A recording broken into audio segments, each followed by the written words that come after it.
దయచేసి చాలామంది అంటున్నారు ఇండియన్ ముస్లిమ్స్ అందరూ షమీని వ్యతిరేకిస్తున్నారు.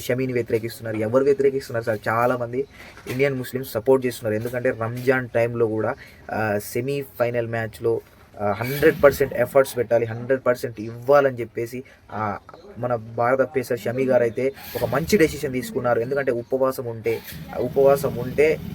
100% ఇవ్వలేము. సో అది సౌదీ దుబాయ్ కంట్రీస్ కాబట్టి సో అక్కడ చాలా వేడి ఉంటుంది, చాలా అంటే ఎక్కువ డిగ్రీ సెల్సియస్ వేడి ఉంటుంది.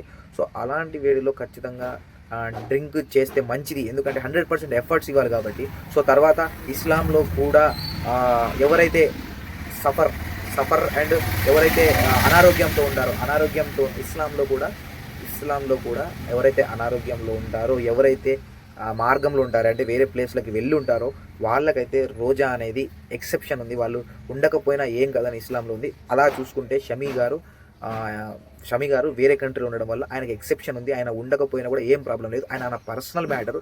సో చాలామంది ఇంటి దగ్గర కూడా చాలామంది అన్ని ఫెసిలిటీస్ ఉన్న వాళ్ళు ఉండట్లేదు, వాళ్ళని పట్టించుకోవాలి. కానీ భారతదేశానికి ఒక మంచి పేరు చెప్తే వాళ్ళకి ఆయన కష్టపడుతుంటే సో అదొక్కరోజే లేకపోవడం కూడా తప్పులేదు. ఆ వేడికి దాదాపు 10 ఓవర్లు వేయాలి.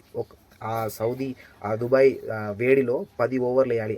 నార్మల్గా T20కి 5 ఓవర్లు అయితే సో షమీ గారు ఉపవాసం ఉండేవాళ్ళు, కానీ 10 ఓవర్లు వేయాలి. అది కూడా ఫుల్ కాన్సన్ట్రేషన్తో ఫుల్ ఫోర్స్తో వేయాలి కాబట్టి, వికెట్లు పడాలి కాబట్టి. సో ఆయన వేయడంలో తప్పు లేదనిపించింది. నేను ఒక ఇండియన్ ముస్లింగా నేనైతే షమీ గారికి సపోర్ట్ చేస్తున్నాను. చాలామంది ఇండియన్ ముస్లిమ్స్ షమీ గారికి సపోర్ట్ చేస్తున్నారు. దయచేసి ఎవరు బ్లేమ్ చేయకండి, ముస్లిమ్స్ని బ్లేమ్ చేయకండి. సో అది